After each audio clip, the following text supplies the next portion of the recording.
MLA Harish బాబుకి పని లేకనా లేక ఏమి చేయాలో తోచక ఏమి చేయాలో అర్థం కాని పరిస్థితుల్లో ఏదో ఒకటి చేయాలి అని చేస్తున్నాడని అర్థమవుతోంది. 100 రోజుల్లో 100 కోట్లు తెచ్చినా అని చెప్పడం ఏంటో. ఆందవెల్లి బ్రిడ్జి కొట్టుకుపోవడం వల్ల నేను వెంటనే అధికారులకు అందజేసిన వారు కూడా వెంటనే స్పందించి ట్రాక్టర్ల ద్వారా మట్టి పోయడం స్టార్ట్ చేశారు. ఆయనప్పటికీ పదవిలో ఉండి కూడా దీక్ష చేస్తా అన్నాడు.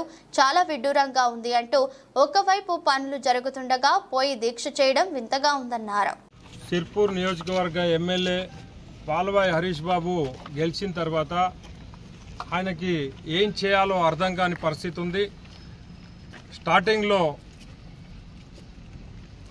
2 నెలల్లోనే నేను ఇవన్నీ డెవలప్ చేస్తున్నా, రైల్వే బ్రిడ్జ్ కట్టిస్తున్నా, ఇక్కడ అందెల్లి బ్రిడ్జ్ కట్టిస్తున్నా, నేను 100 రోజుల్లోపు ఈ ఎమ్మెల్యే గెలిచిన తర్వాత ఇన్ని ఫండ్స్ తీసుకొచ్చినా అని చెప్పిండు. తర్వాత 100 రోజులు అయిపోగానే 100 రోజుల్లో నేను 100 కోట్ల రూపాయలు తీసుకొచ్చినా అని రైల్వేకి వచ్చినాయి. గతంలో అండర్ బ్రిడ్జ్లు శాంక్షన్ అయినాయి అయ్యి, అది అందెల్లి బ్రిడ్జ్ది, ఈ రోడ్డు సిర్పూర్ రోడ్ది, ఇవన్నీ కూడా మేము సీతక్క గారు ఇచ్చిన తర్వాత డెవలప్మెంట్ వర్క్స్ గురించి ఇవన్నీ పెండింగ్లో ఉన్నాయనంటే కొనప్ప గారు మేము మాట్లాడిన తర్వాత ఇవన్నీ వస్తే 100 రోజుల్లో 100 కోట్లు తెచ్చినా అని చెప్పి అబద్ధాలు మాటలు చెప్పుకున్నాడు. మళ్ళీ నిన్న బ్రిడ్జ్ అందెల్లి బ్రిడ్జ్ అక్కడ కొట్టుకొని పోతే ఒక రోజు కూడా టైం ఇవ్వకుండా ఆ నెక్స్ట్ డేనే కలెక్టర్ గారు ఈ గారికి ఇన్స్ట్రక్షన్స్ ఇచ్చారు. అందెల్లి బ్రిడ్జ్ కొట్టుకుపోయిందట, అది ఇమీడియట్ అది వర్క్ కంప్లీట్ చేయించండి, ప్రజలకు ఇబ్బంది కాకుండా చూడండి అని కలెక్టర్ గారు చెప్పడం జరిగింది. ఆల్రెడీ జేసీబీలు ట్రాక్టర్లు అక్కడ పనిచేస్తూ ఉంటే అక్కడ టెంట్ వేసుకొని నిరాహార దీక్ష కూర్చుంటున్నా అని చెప్పి అక్కడికి వెళ్ళిండు. చాలా విడ్డూరంగా ఉంది. ఆయన అక్కడ ట్రాక్టర్లు వర్క్ చేస్తున్నాయి, జేసీబీ పనిచేస్తూ ఉంది, పక్కన టెంట్ వేసుకొని కూర్చున్నాడు. వాళ్ళ ట్రాక్టర్లు పనిచేసే కాడనే దీక్ష విరమణ చేసినట్టు కూల్ డ్రింక్ తాగుతాడు. ఇది అంతా చాలా విడ్డూరంగా అనిపిస్తుంది. నీకు పని ఏమి లేకపోతే నేను పని చెప్తాను రమ్మని చెప్పి సిర్పూర్ శాసనసభ్యులకి నేను మీ ద్వారా మీడియా ద్వారా నేను విజ్ఞప్తి చేస్తున్నా. దయచేసి హరీష్ బాబు గారు, మీ కాక ఇక్కడ ఉన్న భూముల్ని కబ్జాలు చేసుకుంటున్నాడు, ఇక్కడ ఉన్న రైతుల దగ్గర భూములు కొట్టేస్తున్నాడు.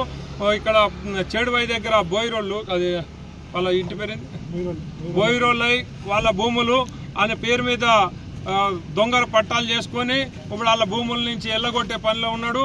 ఈ అన్ని ఇట్లా భూములు కబ్జాలు, నువ్వు పాల్వాయి రాముల భూమి కొట్టేసినావు, నీ కాక ఇప్పుడు బోయిరోళ్ళ భూములు కొట్టేస్తాడు. అదే కాకుండా ప్రతి మండల హెడ్ క్వార్టర్కి వెళ్ళి కొంతమందిని బ్రోకర్లను పెట్టుకుని నిన్న చింతలమానేపల్లి మండలంలో ఆ దుర్గం సుగ్నాకర్ని పెట్టుకొని అట్రాసిటీ కేసు ఫైల్ చేయించి వాళ్ళ మీద ఒక 8 లక్షలు ఇస్తే నేను ఆ కేసు తీయించేస్తా అని చెప్పి మాట్లాడుతున్నాడు. దాని రికార్డింగ్స్ డబ్బుల విషయం మాట్లాడమని వేరే కార్యకర్తతో, మీ బీజేపీ కార్యకర్తతో మాట్లాడే రికార్డింగ్స్ మా దగ్గర ఉన్నాయి. ఇప్పుడు కావాలంటే నీకు బహిరంగంగా నేను వినిపించడానికి సిద్ధంగా ఉన్నా. నీ బాబాయ్ ఎక్కడెక్కడ వసూలు చేసుకుంటాడో, ట్రాక్టర్లని ఇత్తనాలని అందరినీ వేధించుకొని తింటా ఉన్నాడు. గతంలో నువ్వు కొనప్ప గారి గురించో లేకపోతే ఇంకో మా గురించో లేదో వసూలు చేస్తున్నావు అన్నావు కదా, పోనీ నువ్వు నిరూపించు. మేము నిరూపించడానికి సిద్ధంగా ఉన్నాం. నువ్వు ఏదైతే చేస్తున్నావో, నీ కాక ఏం చేస్తున్నాడో, మీరు చేసే లత్కోరు పనులన్నీ కూడా మేము నిరూపించడానికి సిద్ధంగా ఉన్నాం.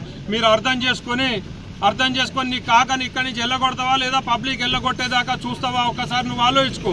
రెండోది, నువ్వు ఎన్ని అబద్ధాలు మాటలు చెప్పి నువ్వు నిన్నటిదాకా పోడు భూముల విషయంలో మాట్లాడిండు. నువ్వు కొండపల్లిలో చెడగొట్టినవు, అయిపోయింది. 2017 సర్వే మాకు దమ్ముంది.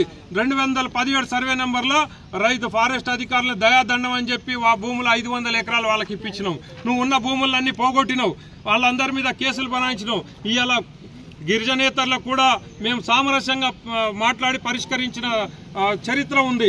ఇవాళ వేరే గ్రామానికి పోయి నేనేదో చేసినా అని చెప్పి ఆయన చేసిండు, నేను కూడా చేయాలని ఇంకొక గ్రామం పోయిండు, అంగ్సాపూర్ గ్రామానికి.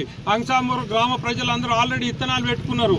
వాళ్ళ జోలికి మళ్ళీ వెళ్ళి వాళ్ళని రెచ్చగొట్టి అవసరమైతే అధికారుల మీదకి ఉసిగొల్పాలనే ఆలోచన ఉన్నాడు.